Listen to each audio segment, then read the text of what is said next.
সুপ্রিয় দর্শক, আসসালামু আলাইকুম। এখন সকাল 8:25 বাজে। দেখতে পাচ্ছেন যে সূর্য কিছুক্ষণ আগে উঠছে। তখন সকাল সকাল আপনাদেরকে একটা আপডেট দিতে চলে আসলাম।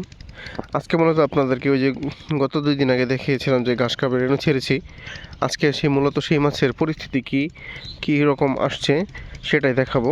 2 দিনের আপডেট, 3য় দিনের আপডেট আজকে পাবেন আপনারা। তো ভিডিওটি শেষ পর্যন্ত দেখেন। আমরা মূলত এই পদ্ধতিতে মাছের রেণু পর্যবেক্ষণ করে থাকি। দেখতে পাচ্ছেন পাটটা, এগুলো দিয়ে মূলত মাছের রেণু পর্যবেক্ষণ করা হয়।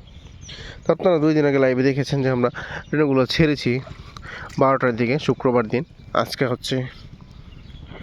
আজকে আপনাদেরকে আবার দেখাবো কীরকম চলছে। 14 তারিখে মূলত আজকে রেণু ছেড়েছি। আজকে হচ্ছে 18 তারিখ।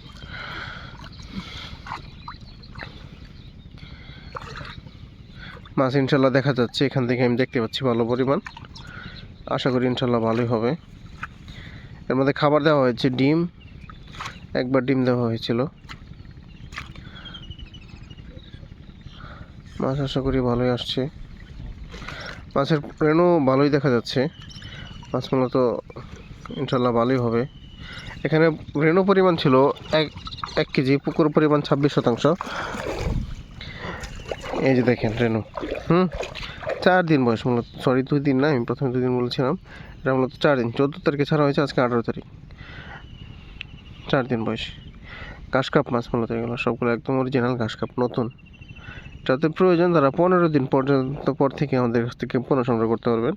ওগুলো থাকবে আপনার 5-6 হাজার, 6,000 পিছিয়ে কেজি ধরেন, 15 দিন পরে আর কি।